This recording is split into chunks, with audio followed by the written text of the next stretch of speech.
Welcome everybody. My name is Lisa Chapman. I'm the class of 81, MBA Yale from the School of Management, and I'm chair of 1stGenYale. And I welcome you tonight to our wonderful program, Being 1stGen in Medicine, Paving the Path to Residency and Beyond. And I want to thank our panelists and our moderator for putting this all together. This is such an opportunity because this is a third in a series created by Jenny Nguyen, class of 16 Yale, who is a fourth-year medical student at the Lewis Katz School of Medicine at Temple University. And Jenny is a 1stGen college graduate and has a bachelor's in science in molecular biophysics and biochemistry from Yale University. And she's interested in the social determination of health and is pursuing an MD and an MA in urban bioethics presently. And this is Jenny's third webinar she's created for 1stGenYale, and we're honored to have her. So I'm going to turn the program over to Jenny, but I want to let everyone know that you're in listening mode, so you'll be muted. We have moderators who are admitting individuals from the waiting room, as well as moderating the chat feature. We'd like you to use the chat for the Q&A session, as well as for any comments or questions that come up. And our presentation will be recorded today. So I want to thank you very much. So Jenny, I'm going to turn it over to you.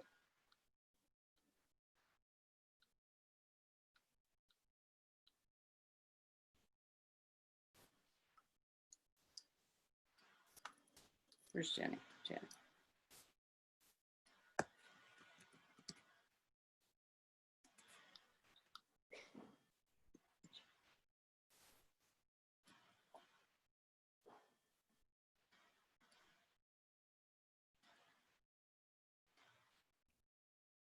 All right, hi everyone.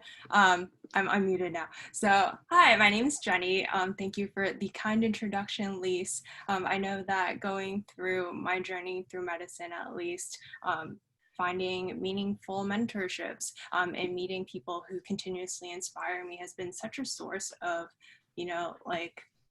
inspiration and encouragement going through this journey. So I really hope that this series will be useful to all of you out there who also identify as being figly. So with that, I'd like to thank the speakers that we have today. We have such a distinguished group of people who have, invested in this and have decided to generously dedicate their time this evening to talk to us. So I really hope that all of you guys can just give us any questions that you're wondering about this process. We're going to focus on tips for navigating the residency application process, but also on how to survive residency itself and things that you should be considering as you graduate for residency and move into the next stage of your career in medicine. So with that, I think I'll just let our speakers briefly introduce themselves. Why don't we just go down the line in our little graphic. So I'd like to start with Dr. Abdul Mbaki.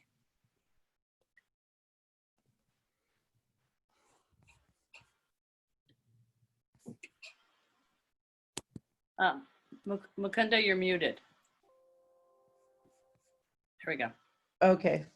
Hi, everyone. So my name is Dr. Mukunda Abdul Baki. I went to Yale undergrad, Morse College, class of 92, and I majored in biology.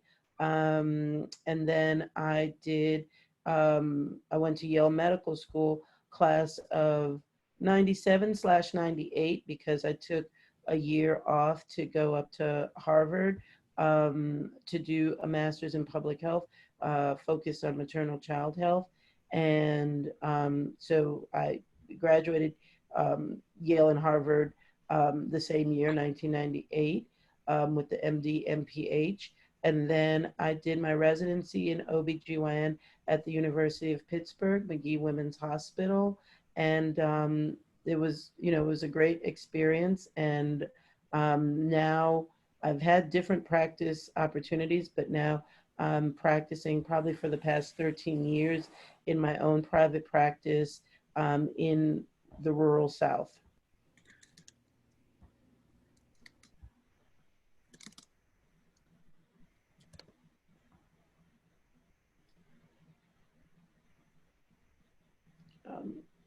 That's it for me, unless as far as an introduction, I mean, obviously I'm available for any questions. All right, thank you so much. So next up we have Dr. Brown, who's also the Dean of Yale's Medical School.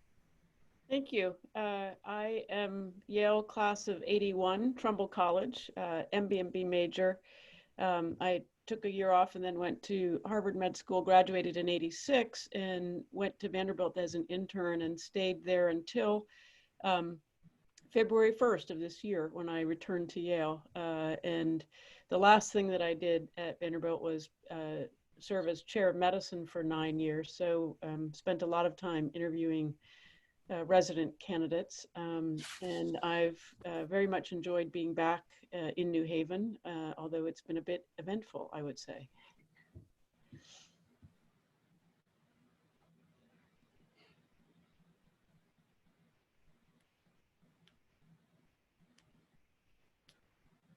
All right, and next we have Dr. Faison. Hello, my name is Rob Faison. Now, I actually went to University of Pittsburgh, and my undergraduate degree was in biology, graduated in 91, and then I went to medical school at University of Pittsburgh. Then I actually ended up having a Yale connection by going there for the residency program in OBGYN at Bridgeport Hospital.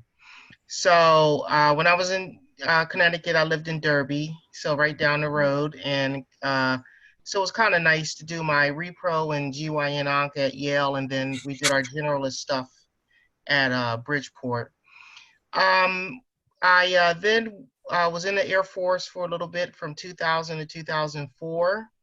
And then I got out. And since 2004, I've been with Penn Medicine. I'm at a place called Women and Babies Hospital, which is kind of modeled after like a McGee, but it's a McGee in Lancaster County. I like to call it McGee Light. So we do maybe about 4,500 deliveries. I know you guys do a lot more. I was a medical student at Pitt back in those days, but now what I'm mainly doing, I'm trained as an obstetrician by training, and but I'm also taking on a position as quality and safety in women's health. And so we're doing a lot with, we have an opioid problem in Lancaster like every other place in the world. And we also have trying to get our preeclampsia protocols and establish being a freestanding women's hospital, just making sure it's safe for patients that have children there so they can get to transfer to the main hospital when there's an emergency. So we need like a safety division at that hospital since it's freestanding, not really connected. And I'm also teaching in family practice medicine. I'm one of the OBGYNs that supervise the family practice residency. We don't have an OB residency there, so everything is done by the family practice doctors. So these young men and women are pretty capable by the time they finish this program. And I'm trying to think what else. Oh, and then, I teach the medical students from Temple and Penn when they come rotate for their OB rotation for the ones that want to do women's health, like a strong concentration. They will come out to women and babies, and there's a lot of work for them to do. So that's all I have for now. Yeah, Dr. Faison was actually one of my attendings, and I did my OB-GYN rotation at Women's and Babies. So that was a super fun rotation. So next we have Katherine Lee. Hi, so I was Yale class of 2009. I was in Hopper, formerly known as Calhoun College. I went to medical school back at home in Honolulu at the University of Hawaii, and I returned back to the East Coast for my residency. I started out as a general surgery resident at NYU. While I was there, I kind of developed an interest in research and reconstructive plastic surgery. So I took some time off and spent 2 years in the laboratory at Memorial Sloan Kettering. I was getting ready to go back to NYU to complete my general surgery residency when a opportunity came up to transfer to Yale for plastic surgery residency. So I was lucky enough to do that. So I'm now a 5th year resident, 1 more year left after this, and then I will be doing a microsurgery fellowship, so specifically in reconstructive surgery after cancer or trauma, anything like that. And I hope to eventually work in an academic institution. All right, thank you. And last but not least, we have Dr. Steinberg. Hello. So I'm Josh Steinberg, and I'm class of 1991, Ezra Stiles. Still have my mug from the Durfee Sweet Shop. I think I majored in playing cards and minored in biology. Went to the State Medical College in Syracuse, did my residency in Syracuse as well. And I've been faculty in the family medicine residency for 12 years now, here in Binghamton, New York, which is an hour south of Syracuse. I'm full spectrum, so I do hospitalist medicine for adults and children. I do labor and delivery. I supervise our obstetric care and education, and pretty much do everything that a general primary care doctor can do. That's about it. All right, so as you guys can all see, we have a very diverse group of speakers today. So lots of different opinions for any questions that you might have. I like to open off this discussion though with a question, which is, what is one thing that you guys wish you had known when you were applying to residency?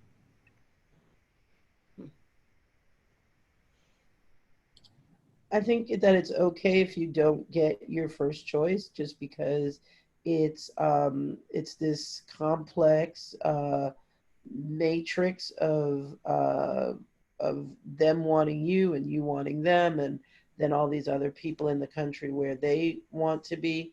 And so, at least, I mean, since I do also teach medical students, I'm sure that the match day is pretty much the same. And I remember I wanted to cry because I got my second choice, and it truly turned out to be the best place for me, because it had so much surgery, and it really prepared me to do academic if I wanted to, but also to do the volume that you would see in a rural area. So I definitely am happy with McGee, but it's not the end of the world if you get your second choice or third. In fact, if you make a good rank list, you're only going to get a place that you're happy to go. Mm-hmm. It's true. So, you know, never rank a residency program that you don't want to go to, because you never know how the Mac computer is going to sort you out, and you might go there. But you know, I try to tell my field is not as competitive as things like ortho and dermatology. So I always tell students and reassure them that there are so many good residencies that it's hard to imagine that there's one that's right and all the others must be wrong. You know, there's I think 480 residencies in my field, and at least 2/3 of them are pretty good. And you could probably be happy at 20 or 30 different programs. So I like to de-emphasize the usual achievement-oriented approach to everything, and being a medical student and getting to medical school and imagining that prestige or finding the right program is the key to everything. Finding any good program and then making the most of who you want to be and who you can be, I think has much more to do with your success. I think it's also important to emphasize that a so-called prestigious school or something that's up or in prestigious residency or something that's up in the rankings does not necessarily mean that it's the best residency for you. Residency is very different than school where we're used to kind of being on our own and studying. Residency is much more about the people around you and if you get along with them and if you're able to work with them well. So it's, I think, important to recognize that, because if you choose a program simply because you were told or you have this idea that it's number one, you might not be happy if the people around you are not necessarily your type of people.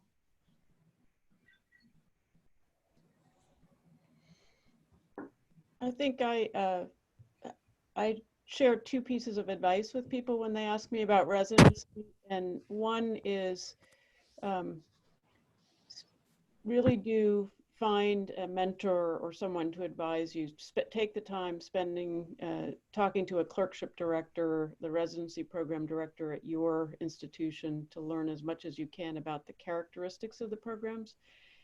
And the other thing I tell people is trust your gut instincts when you go to some place and you're interviewing, and pay attention to how people treat each other while you're walking around, not just the actual interview process, but the in-between pieces, because you learn a lot about the program from those spaces.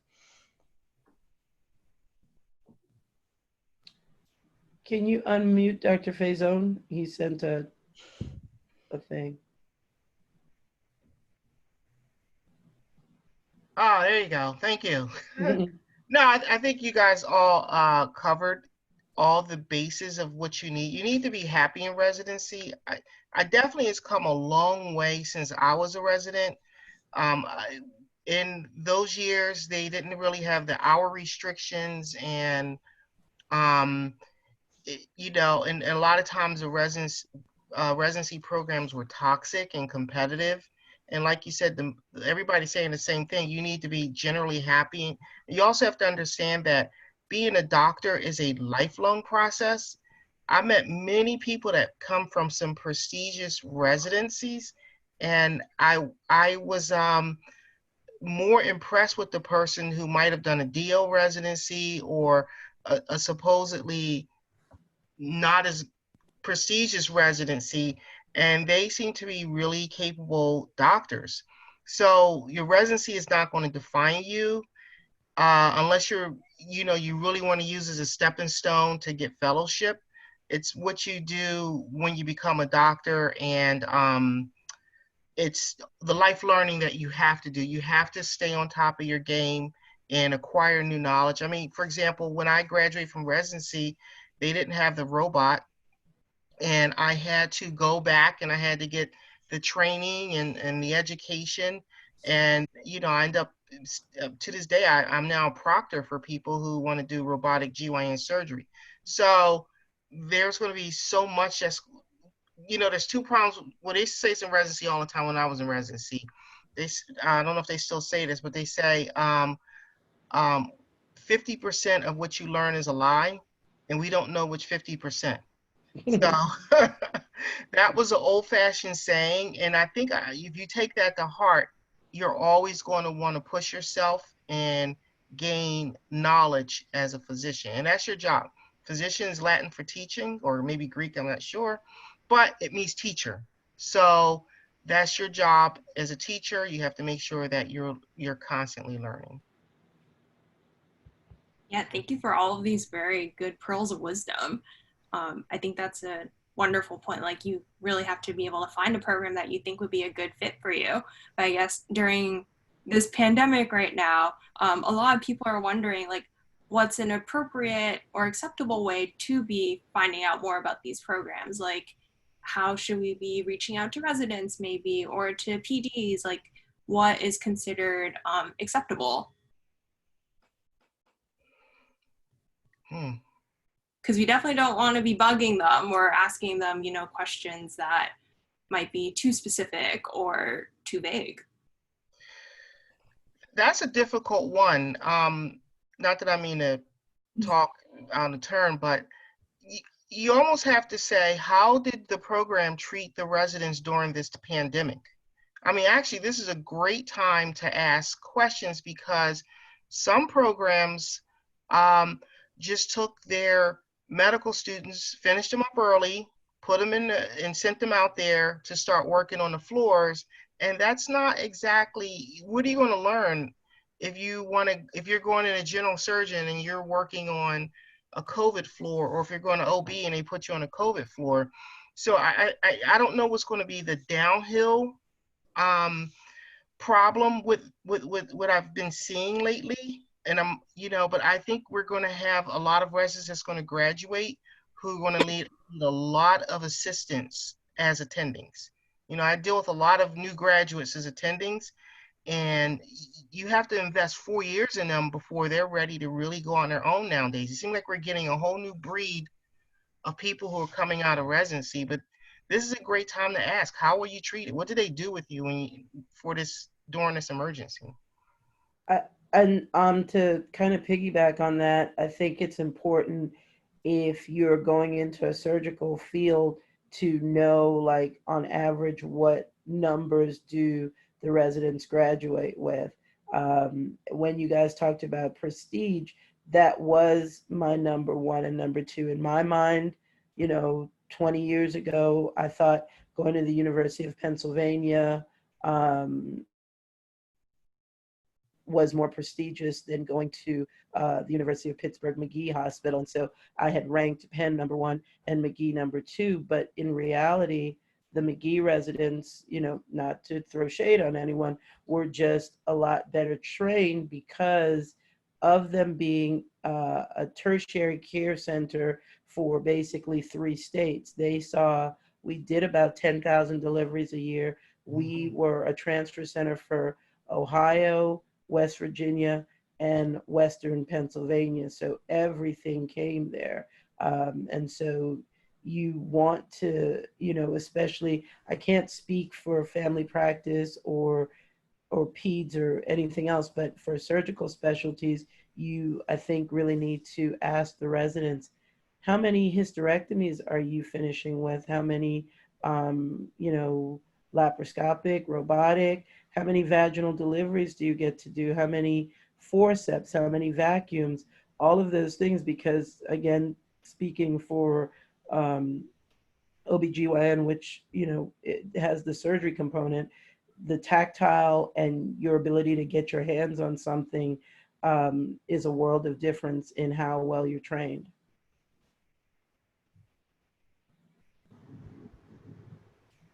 Yeah, do we have any thoughts from our other panelists about this topic?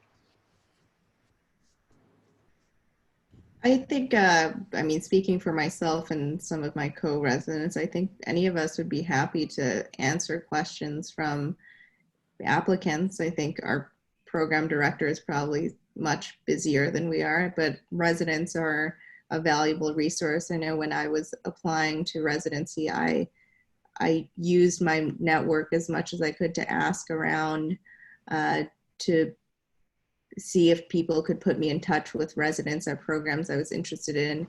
And I actually got I didn't reach out to that many people, but I got significant feedback that probably changed my rank list significantly. A program that I thought was prestigious and in a place that I wanted to go, the resident basically told me that being a surgeon was the worst decision, essentially implied that being a surgeon was the worst decision they made.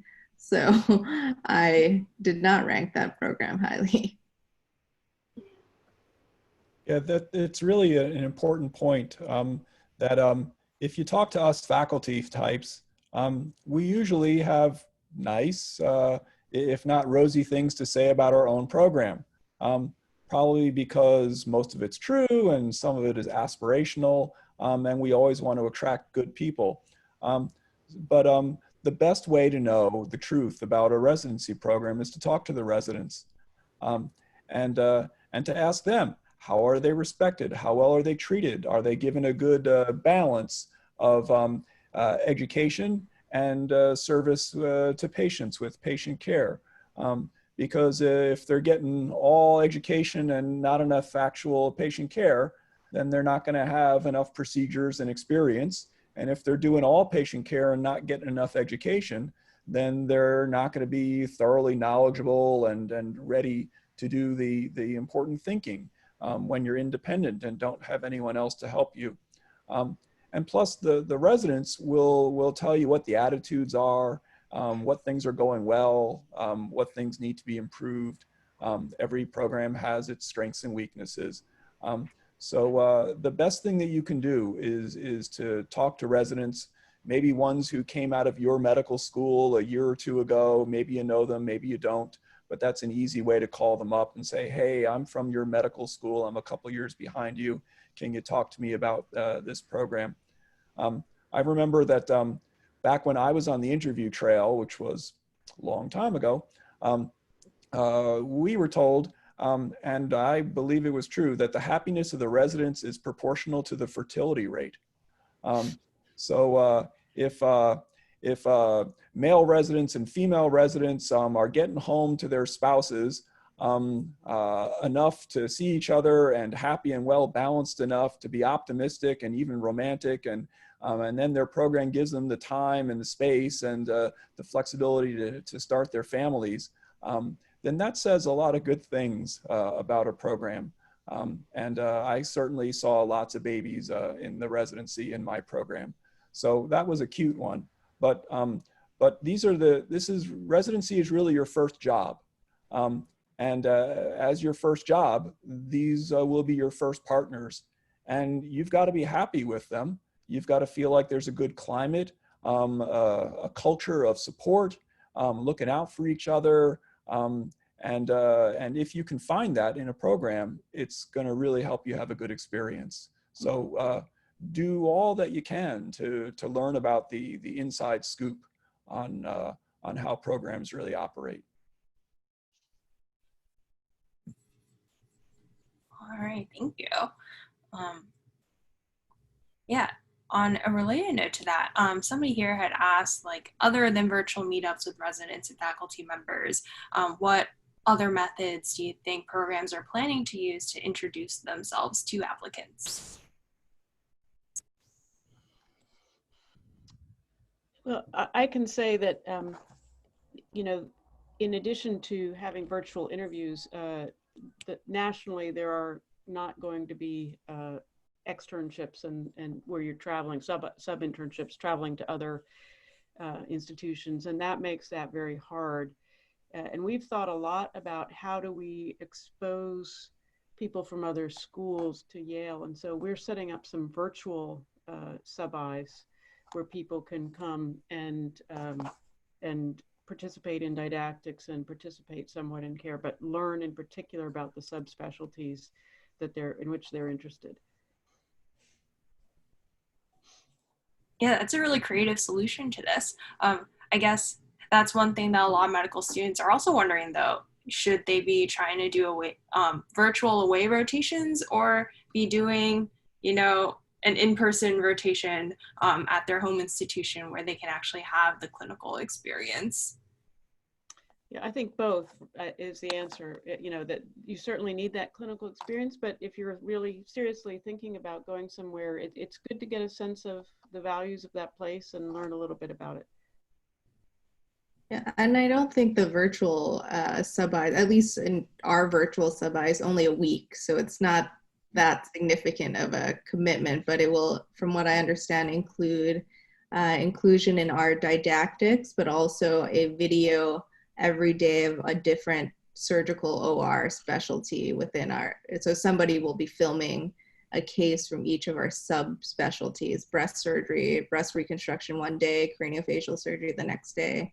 And then we will actually, I believe each sub-I will also be giving a presentation, which will then give them the opportunity to present themselves to us. Oh, that's really nice that it's only a week, because then people can actually do multiple ones in a month instead of, you know, spending an entire month in one place. So I think a whole month online would be a little much. Yeah. yeah, definitely. I have another question here about kind of presenting your first gen identity during this process. How do you explain, you know, kind of non-scientific jobs or missed opportunities because you were working or helping your family?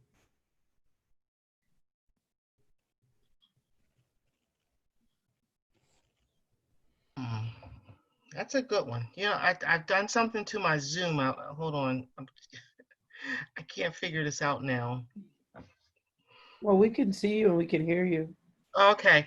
'Cause actually, I have a good, like, for example, I was first generation, and actually, what I did is we still had traditional medical school where we would do 1 year, have a summer break off, and then the next year. And the summers in between my first and second year, I worked in a book factory in Pittsburgh.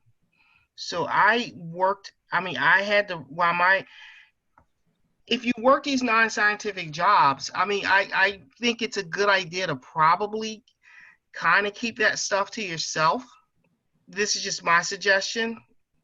But I mean, there also was a part of me that was kind of a little like, I'm the only one who's paying for this. I'm the only one who's taking care of this. I need to survive.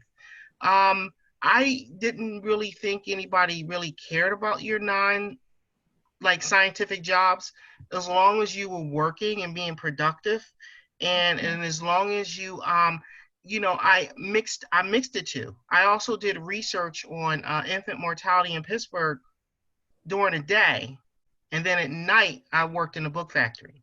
So I literally was working anywhere from 12 to 14 hours a day to try to make ends meet in medical school. So, I'm proud of it. I don't have any resentment over it. I mean, it would have been nice. Maybe I could have done a little bit more research, but I tried to make the two work. So I have to say, as um, someone interviewing for a residency, I'd want to know all about that. And I would be, I mean, the fact that somebody worked at night in a book factory would just impress me and speak to his work ethic. And, I think when we're looking at future positions, we want people who have character. And, if you um, went and did something easy instead of working in a lab, that's different. But if you did something because, that was your way of getting through medical school, that's pretty impressive. Yeah, I think if you have an interesting story or um, information, that is the time you have to decide how you create yourself and how you sell yourself, and having a strong work ethic. You know, I put it out there right in my residencies and in med school. I was raised by a single mom, and so that, that should, that gave them, a lot of information right there. And even when in my residency, and now that I'm on the other end of things, I used to, there's a lot of stuff that you can buy, a lot of experiences that you can buy when you're wealthy. So I'm always, when I'm doing interviews for Yale undergrad or for, as I said, when I was doing the residency, I was always digging to find like, so yeah, so you went to Tel Aviv and you did all this stuff. And so tell me a little bit more. And then, usually it wasn't anything organic. It was an experience that their parents were able to pay for. And that's fine, but that doesn't, that person's, I feel a lot more comfortable about Dr. Faison's character than I do with that other person. Not to shame anyone who's wealthy and their parents can buy them certain experiences in foreign countries, but it is a different ball game when you're talking to someone who is valuing their education to that degree that they're doing the research in the morning so that they can further their medical education, but then they're also at night turning around and grinding. And I don't think there's anything to be ashamed of about that. And I think you just need to figure out how to tell your story in the interview, because that's really what it's all about. That's your time to tell them, give them an idea of who you are, and but you know make it as polished as possible, because it still is an interview, and so they want to see the struggle and the resolution, and and this is where I am now, and this is who I am now. Yeah, that's really good advice. I think for a lot of first gens, it's trying to find that balance between not sounding like you're trying to have a pity story, and also not oversharing, somehow turning it into like a real strength without sharing too much, I think. So if you have any advice on that, like, please feel free to share. I mean, I think you can highlight some struggles, but I'm sure something came out of, you have a specific experience out of one of these struggles that you can use to illustrate a point or to answer someone's question of, a common question in interviews is what kind of failures have you had? How do you deal with it? Or what kind of struggles I'm sure you could focus on it that way. You don't have to make it your entire story because we're all multidimensional people. But you can think of specific stories in which you can highlight those things, if whatever you would like to highlight or bring up. Yeah, thank you.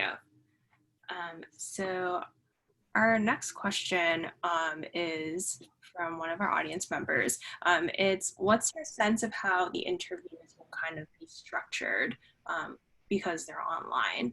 I think at the last webinar, somebody had said that they'll be like 3 hours instead of 7. I have no idea. I think everyone is still figuring it out. I don't think anybody knows yet. Mm-hmm. All right. The next question, let's see. So somebody's asking, with the COVID pandemic, a lot of applicants are writing about what they did during the pandemic to help their communities. Do you have some advice on how we can, write about something that was significant to us during the pandemic, but kind of stand out from the rest of the crowd and also not sound like, we just did it during the pandemic to be useful? Well, I mean, again, for me as a person who's interviewing applicants, if you've done something that was significant, now if I sniff you out and you're lying, you're toast. Because the one thing I have gotten really good at is being able to sense those kind of stories. But if you really went out there and you put yourself on the line during this pandemic, then you definitely get points in my mind.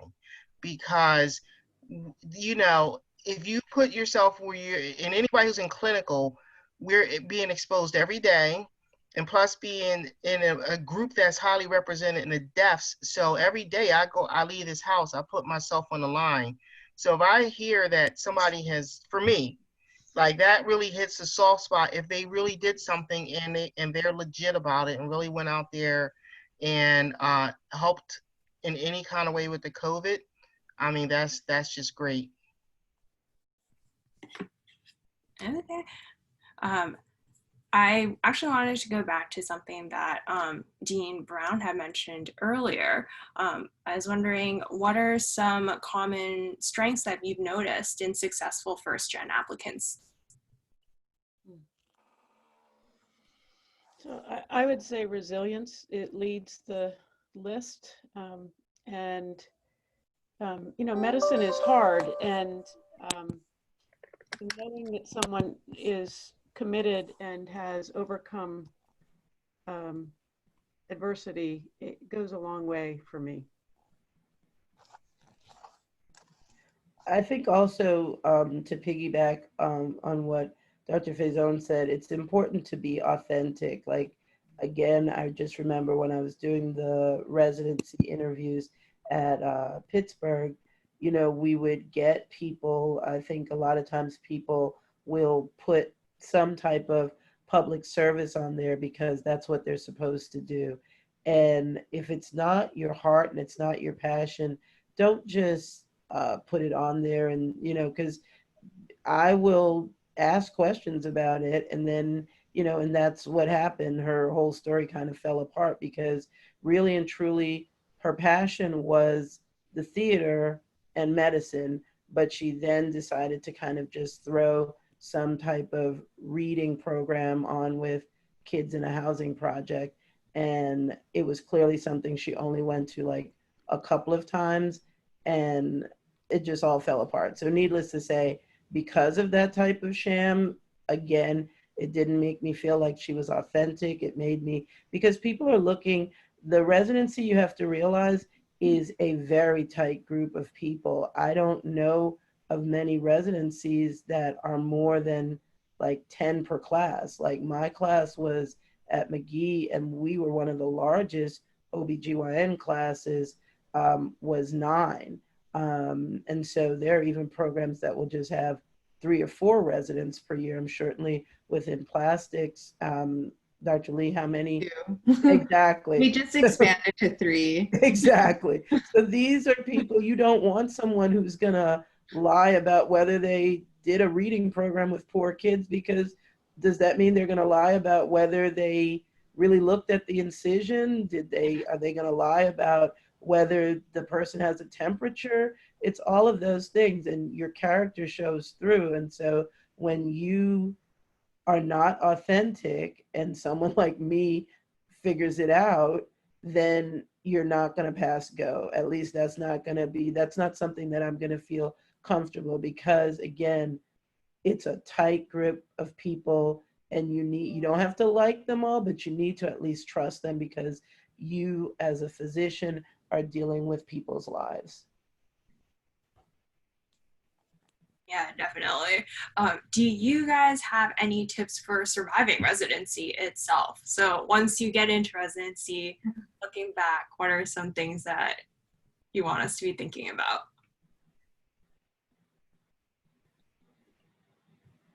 I think similar to what I said before about choosing a group of people who you feel like you can get along with. I think that is critical to surviving residency, because these are the people in the trenches with you. They're the only ones who understand exactly what's going on.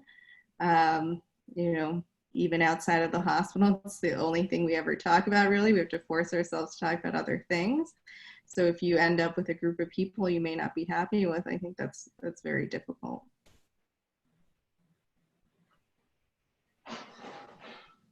I would recommend that you have a passion outside of medicine. Like, don't eat, live, and breathe it, because you're going to burn out really fast.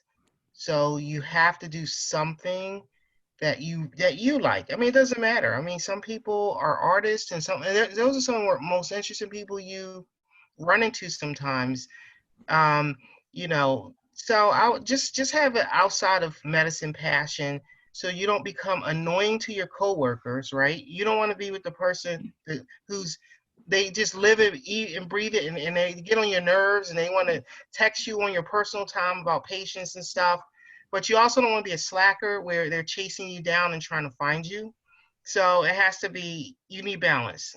You work hard, you come in if they really need you, but you have something else besides medicine. Yeah, I agree with that. And I think finding some sort of scheduled break, and it's hard to do, but you do have days off, and that what you do with that, it may be the thing that you're passionate about, or it may be walking outside and getting out of a building.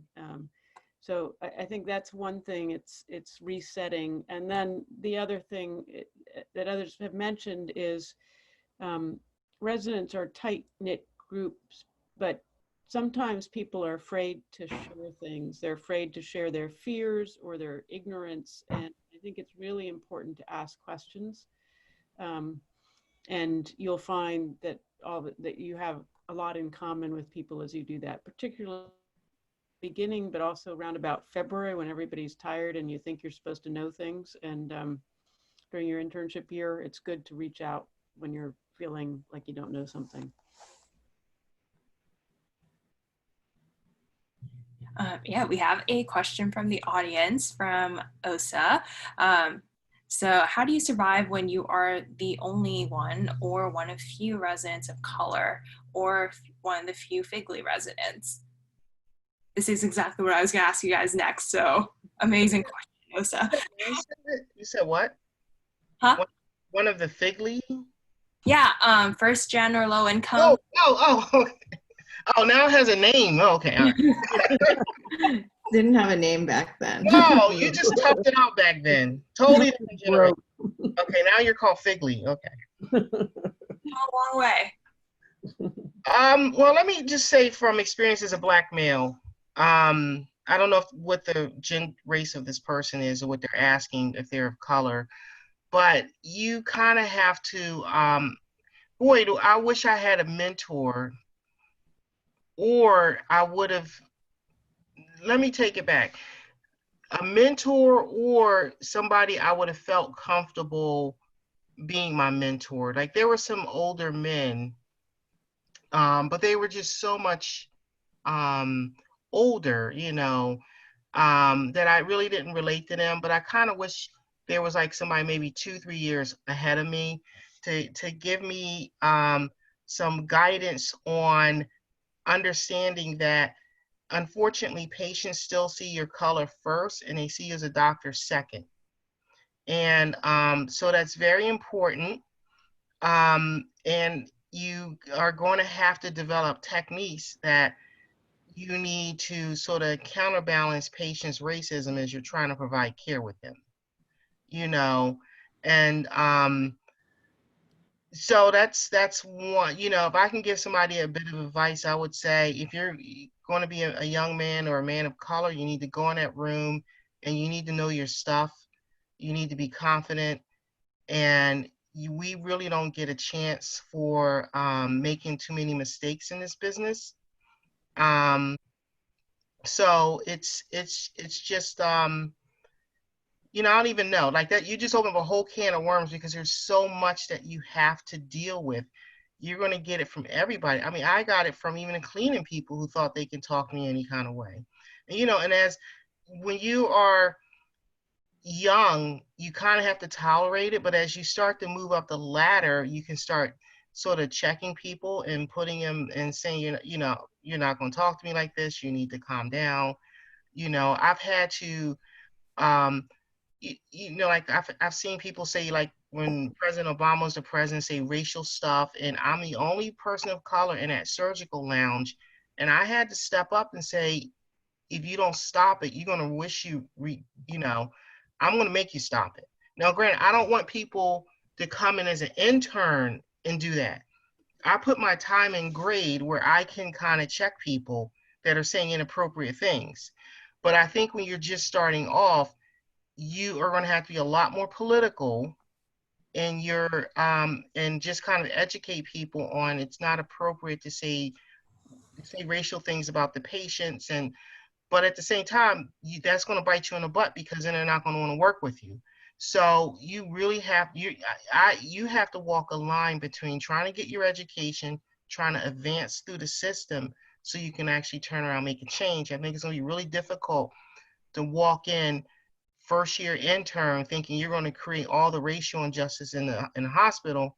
And unfortunately, from just experience, these large hospital institutions are extremely how can I say this, but definitely there's some people who have said some things that I don't know if it's changed in the since I've left the Yale system, but there were some very outwardly racist people that I had to work with every day. So it was tough. And I don't think anything's changed in the last 20 years. So I think people are a little bit more political, but it's still the same. So it's a balancing. You have to balancing act. Get your education first, learn what you can, and then you're gonna have to kind of pick your battles, one at a time.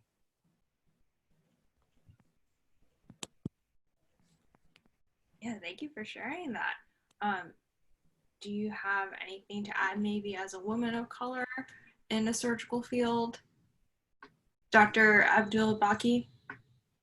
I just think, I know it's hard, but throughout the years, the best thing for me has been mentors and trying to find mentors. And sometimes mentors don't look like you, but they're down for you. And there's little things that they may do or say that lets you know that they're pulling for you and that they're wanting the best for you.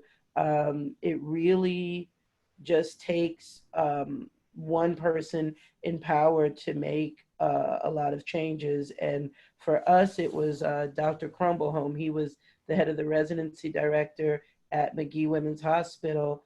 And one thing happened to him, which is that he went to the March on Washington, and something about that changed his life and made him very much a champion of racial equality. So McGee Women's Hospital looked like America. The 9 women that were in the class, the white women were the minority. There were 3 white women. There were 2 or 3 Black women. There were 2 Indian women and one lady from Burma. And that was our residency class, and all of the residency classes were very ethnically diverse. So I think if that's important to you and you have the option to try to get a place that has some residents of color so that you're not the only one. But I do understand also that sometimes you're in a specialty, or you match where you match, and that's just the way it turns out. And so even in those situations, trying to find a mentor, whether it's someone there, having someone in the residency that's your mentor is the best, but outside, whether you tap into the Yale connections or whatever you tap into, but trying to talk with someone who's been there before is helpful. All right, thank you. I realize that it is now 8:01 p.m. So if any of you have to go, please feel free to do so. But for those of you who can stay, would you be willing to stay maybe another 15 minutes? Sure. Yeah. Thank you. But yeah, just going off of what Dr. Abdul Baki said, having a mentor makes such a difference. Dr. Faison was actually the first gen mentor that I met during my 3rd year, and I feel like it made such a difference just going through my clinical year. So definitely will try to find more mentors when I do hit residency. On that note, do you guys have any advice on finding mentors and kind of building these relationships during residency when everyone is so busy?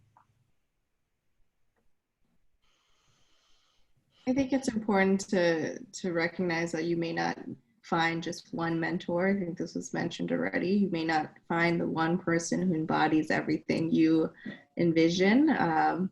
I certainly haven't found that. Maybe I'm wrong, but I think a lot of these relationships are a little organic. You kind of find people who are in positions that you hope to aspire to, and most of them, everyone I've ever reached out to has always been amenable to answering any questions that I've had. And over time, we've developed relationships that have been very valuable. But it's just taking that initiative to ask the questions. Yeah, I think that's really important because they're all around you. You round with them, and maybe they show some demonstration of interest in curiosity about you, and that's your opening to ask a question. I would say, in addition to mentors, there's the concept of the sponsor, and that's the person who puts you forward for something maybe that you didn't even think about, that you didn't occur to you that you might be a candidate for something, and that's often almost earned. It's they've watched you work and they're impressed by the way you care for patients and your hard work and honesty, and but they're being generous also in that they're moving you forward, and we all have to pay that forward because people have done that for us as well. Yeah, and since you're in this unique position as dean, are there mentoring opportunities that you're in the process of creating, or ways that you think medical schools and residency programs can better support first-gen residents and first-gen medical students going through the process? Absolutely. I think that, And I think the point that Mukunda make is very important, which is that mentors don't have to look like you. And that's important because otherwise we put a huge burden on those who are underrepresented in medicine or first gen, because we want them to mentor everybody else who comes behind them. And that's not fair. So we have to bring people forward who are interested in mentoring. And so not just at the residency level, but for our faculty as well. I would say that I've been doing these listening meetings with our faculty and staff, and the one thing that I hear most often is the need for a mentor. And so we're doing a lot of work to put that in place for our young junior faculty who are just getting started. Okay. Yeah, I was curious about kind of like the impact of this minority tax, or that's what people have labeled what you just mentioned about kind of putting this burden on minority physicians to be mentoring the next generation of minority physicians. But it sounds like you're doing listening meetings and kind of listening to them to see what you can do better at the school and in your programs. Yes. Do you think there are any other ways that they could be helped? Maybe also input from the other speakers as you have all gone through residency as well. Well, I will add, our residents are in the medical school, but they're also in the hospital. And so attentiveness to raising people's awareness about racism, not just in the school, but in the hospital, because that, a resident may interact with a staff person, as we just heard, or a nurse or somebody. And so it can't be isolated. And I would say we also have to teach people about being an effective bystander, so that, if you're rounding and you go in a room and you hear a patient respond to somebody in a way that's inappropriate, sometimes it's helpful for the other people in the room to be the ones who step up and say, hey, that's not acceptable here. And so we have a lot of work to do around education for all of us.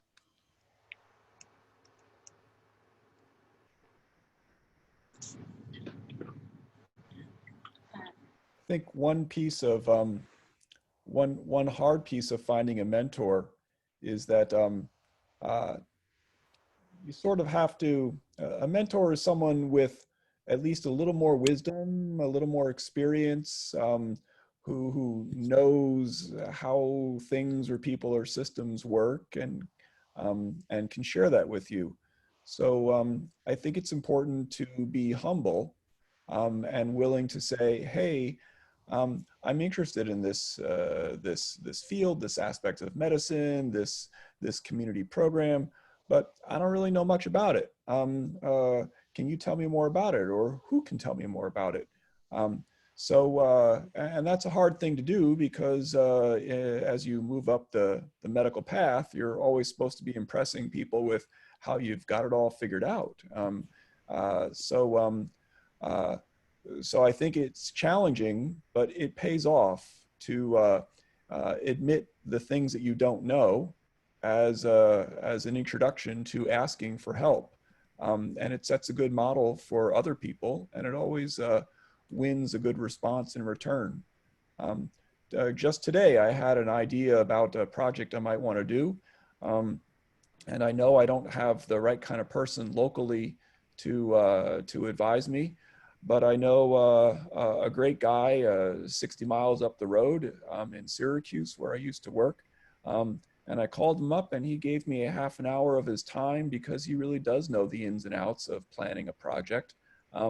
And so I've developed a little mentoring relationship, and it's all because I'm willing to tell him that I don't know much about something, but I guess I impress him with my interest and enthusiasm, and he rewards me with giving me guidance and feedback, and that pushes me a little bit closer to my goals. So don't be afraid to humble yourself and talk about the things that you don't know, so that it leads you to learning more and finding people and opportunities that can help you grow. Yeah, thank you for that really good advice. I feel like as first gens, or I guess most people in medicine do experience imposter syndrome at many points in their training. But do you guys have any advice on maybe how we can overcome imposter syndrome, during this residency application process, but also throughout residency and even into attendingship? What are some things that you guys do to kind of remind yourself to be confident and then know that you are capable? Now, I'm just going to, now, I don't know if there are any Temple grads here, but I was raised in those neighborhoods around Temple University Hospital, which is really, it's really austere. That's a good way to describe it. And I didn't um, tell anybody about that until maybe I'd say the last 5 to 6 years of my career, when actually now it's like a point of pride where I was like, whoa, wait a minute. You shouldn't be embarrassed that you actually, through the pure power of your mind, overcame all these different obstacles. But I think the so-called imposter syndrome, yeah, that took a while to get over. Like I said, at night I worked in I had to catch the PAT bus from McGee, so this prestigious hospital. And then if you go like a couple of miles down the road, you're in downtown Pittsburgh, which sometimes can be a little rough. And I used to catch the bus or ride my bike and get off my bike and work in a factory. And I didn't tell anybody about that because, again, that imposter syndrome where you don't want to seem different from the people you're training with, because they were all children of doctors or scientists or had high positions in the university, and I'm literally riding a bicycle or catching a bus to work in a factory. I grew up in a rough neighborhood. So yeah, all that, like 10 years ago, I will never even acknowledge that. So I just think that never feeling enough syndrome, sometimes you overcompensate by trying to be the smartest person in the room. But I don't have any good tactics for overcompensating that unless you have to put your time in to feel like you can start just speaking outright about yourself. That's what it took me that. But I went to residency in a totally different era. Now these residencies, they have days off, they have psychiatric support, they have all kinds of stuff. We didn't have that. We had work as much as you can. So that was our only and you better not call off sick unless you bring the lung and present it to your program director. So we didn't have these kind of like luxuries that I consider them luxuries, but I think they're needed for modern residents to make it through programs. And I think you guys definitely have a lot more tools and you have a lot more backup to help you, because there was nobody to help you in medical school residency when you felt down, and you had to keep that stuff under wraps. But now I think you can definitely be out more about your mental health and with this new generation, which is I'm actually see it's actually something positive.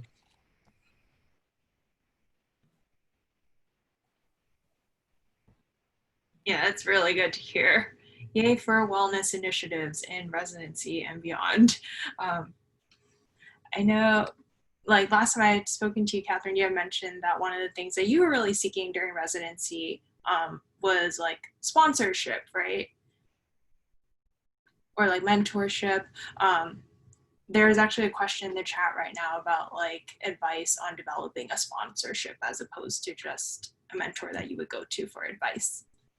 Yeah, I think the biggest, I had a great sponsor who was my PI, my boss, when I was doing research in Memorial Sloan Kettering. And I really didn't think that he would end up being as helpful as he has been in my life. And I think my success in that relationship has just been that when I was working for him in his lab, I just worked as hard as I could and tried to show him that I was, passionate about what I was doing and that I cared. And I think that showed, and it was not necessarily me specifically seeking anything out. And he decided on his own, based on what he thought of me, to put me out there. And that's how I found out about this spot at Yale. That's how I got to be able to transfer. I didn't even have these ideas. And I think it's important, even just, I think you just have to be nice to everyone just in life. I think it helps you. And I think medicine is such a competitive field that it breeds this air of being all in for yourself. But in the end, it actually helps you and everyone else more if you are just working as part of a team. Be nice to your nurses, be nice to your scrub techs, be nice to the janitor, and it will actually pay off in the end. I think my boss liked me because I got along very well with my other lab mates, which I think other residents in the past who were in the lab did not necessarily get along with them as well. And I think that's what kind of set me apart a little bit. And being nice to people has gotten me far. And I think I think it's hard to remember to do that when you're trying to always put yourself out there. I see you smiling, Dean Brown. Do you have something to add to that? No, well, I particularly the piece about, I mean, it's really about treating people with respect. And I can tell you that when I'm recruiting a chair or a division director, I invite them to, we walk around, we go out to lunch or whatever it is, and I pay attention to how they treat the people that we cross paths with, because it tells me a lot about their character. I think also, just so that people understand, I mean, I don't want anyone to mistake that even if there are opportunities to take time off or wellness days, it's still a thing of intense work, and people are looking at your work ethic. And sometimes, as being Figly or being a person of color, you don't know all the different codes. I'll tell you just a really quick story that I think highlights this. A friend's son finished college. He got his first job at Bank of America in Charlotte. It was coming near Christmas time. The project manager said, "We're in a crunch. We need to get this project finished. But it's, I mean, y'all, if you need to go home for Christmas, if you want to go home for Christmas, you can. It's not mandatory." And he definitely used the words, "It's not mandatory that you stay." So my friend's son took it upon himself that since it wasn't mandatory, he would leave the project, go home for Christmas to Atlanta. He came back. The project had been wrapped up. His name was not on the project. He inquired about why. And so not being on the project meant that he didn't get the bonus and a lot of other things. He inquired why. And the answer was, basically, well, it's not fair to the other people who stayed around and did the work for your name to be equally represented.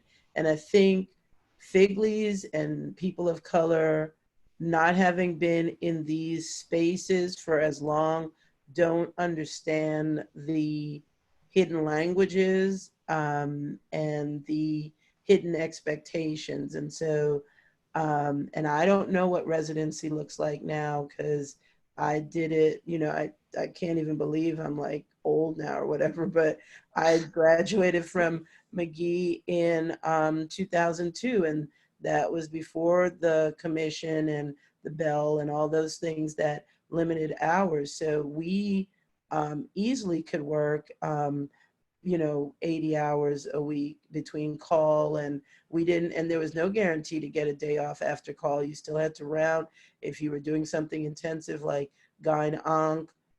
I mean, over 100 hours in a week. And so I just, sometimes you think you're following the letter of the law, but it's not going to work out because someone else is kind of doing more, and they're going to be rewarded for doing more.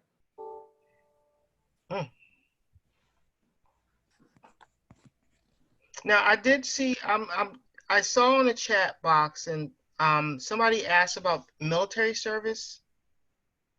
I just wanted to answer them. Can I answer them, Jenny? Yes, yes. Okay.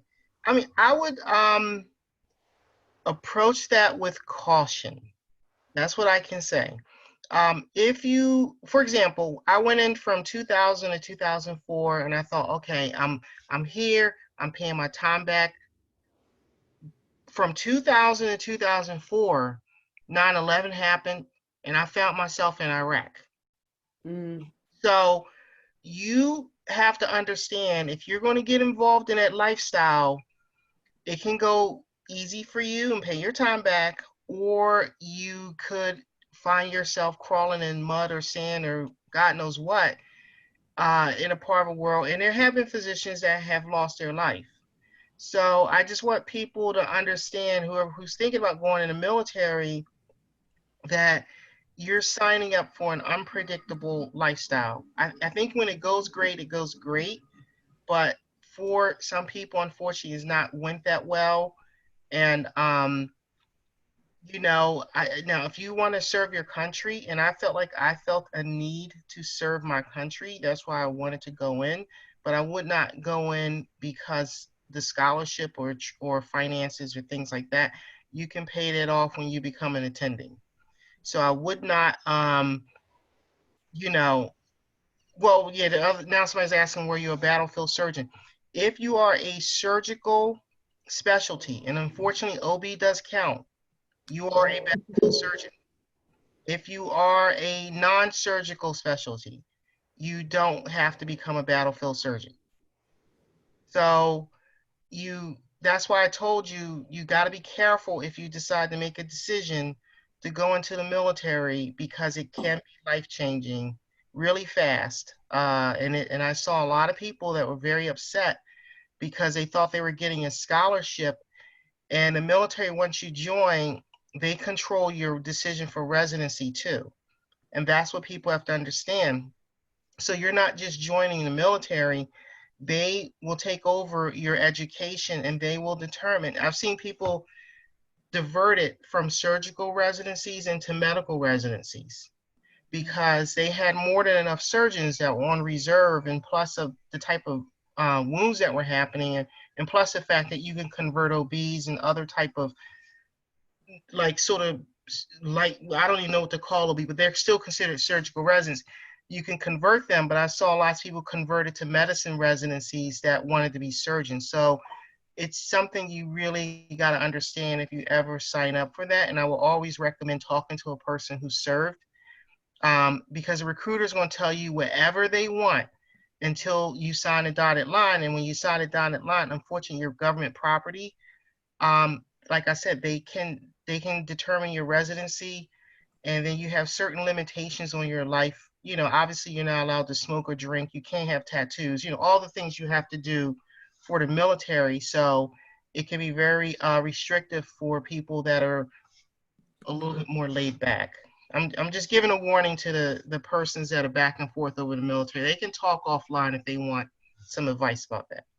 All right, thank you so much for this advice, Dr. Faison.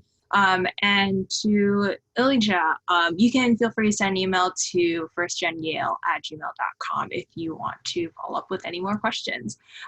So I'd just like to wrap up now. Thank you so much to our speakers for taking the time today to come talk to us. I'm sure this was so useful to a lot of people, and especially for me as well, since we are all applying to residency during this pandemic. But it's nice to also hear about your stories about what to expect, going into residency itself and what life is like after you make it out as an attending. So with that, I just wanted to ask each of you, maybe just for one quick thing, that you would give as a piece of advice to our viewers today.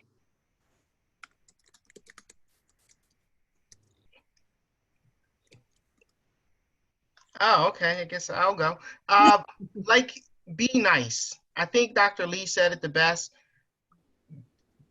Be a nice person to everybody. You never know who you're going to touch, who's going to be impressed by your behavior, and what opportunities. if you get a reputation for being a not nice person, it will eventually hold you back professionally, because like people say, it's the soft skills that get you advanced in life. And your soft skills are how you interact with people, if you're a professional, if your face lights up the room, things like that. So I would definitely say you can teach and you can do all the things you do, but I would recommend that you can do it and you don't have to be mean about it. I think it's important to be yourself. I think we talked about that a couple of times, to show your authentic self, not to try to produce a story during your interview or about a person you think you should be. Just present who you are, and most people will be able to recognize that either you're telling a lie or you're not. And we want to hear your real story. Remember, they need you as much as you need them. So the interview is a two-way street, and you need to be paying attention to cues along the way of, is this going to be a place that makes me happy? Is this a place where I can see myself growing? You just don't want to go down a road like just because it has a name or a title, or you think it's going to be this type of place. You really have to be looking to see, how are they treating the residents? Like Josh mentioned about the fertility, I think that's a cool way to think about it, because the ability to have children in residency speaks volumes. And so definitely outside of the interview, try to get some names and numbers of residents, because when we do the interviews, and this is way back when I was in residency, I wasn't putting on any type of show, because it was just me and the person in the room. So the other faculty didn't even know what questions I was asking them.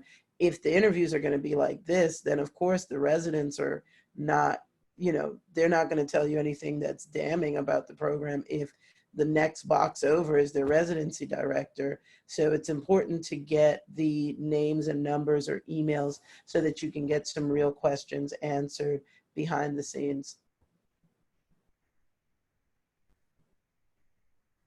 I'd say that when you go out on the interview trail, if it's in person or if it's virtual, make sure that we can see who you are. Like others have said, don't show off the things that you think we'll want to hear. Show us about who you are, and give us glimpses of why we'll look forward to coming into work and see you every morning. Because really, we have 8 core faculty members and 9 residents per class, 27 residents. And so, the 35 of us, we're all colleagues, we're all coworkers, we're all taking care of each other's patients. Some of us are higher up the ladder and more supervising, but we're all team members, and we want very much to be excited and happy to see you when we come to work every day. So even though maybe it impresses some people that you did clever research with running gels in a lab, I will be even more excited to know the things that make you a great person, and will make me eager to come into work every morning and do hard work with you. I would just say enjoy it, enjoy the ride, and keep the patient in the center, and the rest will take care of itself. All right, thank you for all of these really good pieces of advice that we will definitely carry with us as we continue throughout our journeys. I just wanted to thank you all so much again for taking the time today to just talk to all of us and for being so generous with your advice. So with that, I'd like to turn it back to Lise. And if any of you guys in the audience have any other topics or questions that you would like us to address in another one, please just send us an email. We would be happy to address it because we have more in this series coming up. Great. Thank you, Jenny, and thank you all the panelists and all the participants.